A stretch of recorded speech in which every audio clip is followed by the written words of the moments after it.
You know, I always looked up to my grandfather. He immigrated here from Italy with nothing and made a life for himself and his family, and then took in relatives. You had people on boats with nowhere to go, and he never turned anybody away. And they instilled in me these values that I still have today, how to respect people and treat people well. And my grandfather, by the way, barely had a high school education, and the fact that his grandson could go on to get a doctorate and then run a college, I think you'd be incredibly proud.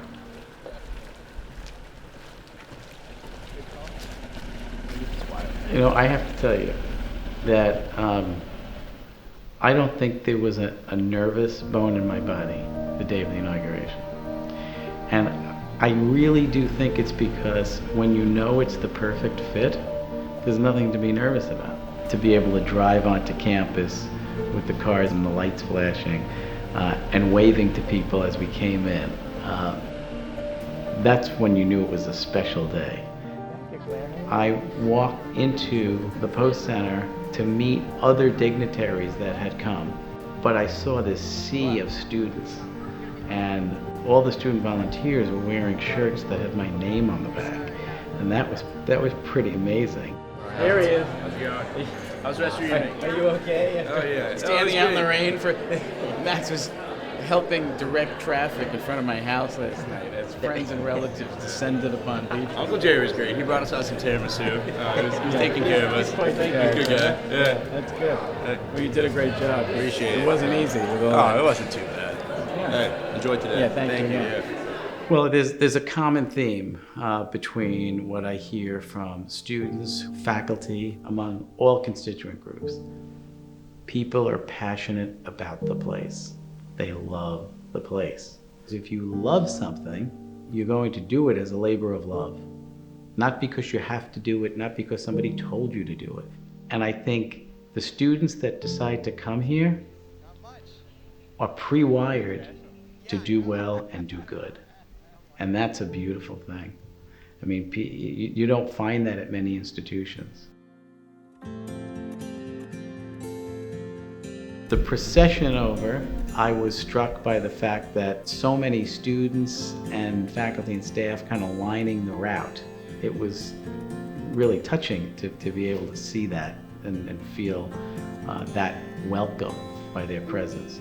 As the ceremony kicked off, you know, I had the luxury of reading everybody's remarks ahead of time, but the emotions and the animated gestures in their speeches really made the words on the page come to life. It was a great mix of messages. We hope that you feel at home, for this is your nest as much as it is ours. An augur is somebody who furthers the growth of an enterprise. And I think it set the right tone for me to deliver my address. Dr. DiSalvo will trade his academic regalia for the regalia worn by the president of Endicott College. I am extremely grateful to the Board of Trustees for placing their trust in me to lead this great institution of higher learning. See, Eileen and I grew up in a middle-class section of Queens, New York. It was a blue-collar neighborhood predominantly made up of police officers, firefighters, and construction workers. They wanted nothing more for their children than to have the benefit and the opportunity of a quality education. I felt really comfortable delivering my speech, but it was difficult to get through the part of my speech where I talked about my parents. The fact that I could have both of my parents here at my age was very, very emotional. But that's something I'll treasure forever. Now, that's not the story of just a typical family in the 1970s. It's the story of my family, of my own parents, who worked all of those jobs so that my sister and I could have the opportunity they never had to attend college. My parents had tremendous faith in the power of education and what they thought it could do, and they were right.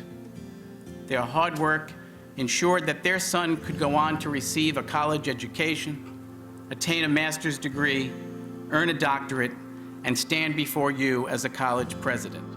If there was an inkling of doubt, I think I would be nervous.